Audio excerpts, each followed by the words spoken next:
पवन और प्रकृति सौंदर्य की कहानी वहां से शुरू होती है जहां प्रकृति ने अपनी सुंदर कला का प्रदर्शन करना शुरू किया। एक समय की बात है जब यहाँ का हर भूगोल पौराणिक कथाओं और साहित्यिक ग्रंथों से सुंदरता के राज में समाहित था। पृथ्वी अपने आप में एक कहानी थी जिसमें एक संगीतमय रात, एक जादुई बारिश ने एक छोटे से गांव को नया जीवन दिया। वहां रहने वाले लोग पृथ्वी की सुंदरता से प्रेरित होकर अपने जीवन में भी सुंदरता घोलने का निर्णय लेते हैं। प्रकृति उस छोटे से गांव को जैसे हरी चादर से ढक दिया था। उसकी खूबसूरती देखते ही बनती थी। बहुत सारे सुंदर पक्षी, मोर, चिड़िया, कोयल, भालू, गाय, हिरन आदि।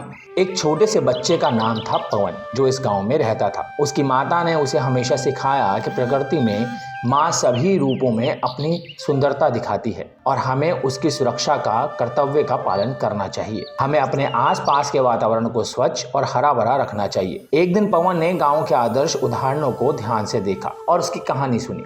उसे यहाँ के लोगों का साहस, उनकी प्रकृति से मिली सीखों से बहुत भाया। एक दिन उसने अपने मित्रों के साथ मिलकर गांव के आसपास की सुंदर जगहों की सफाई का निर्णय किया।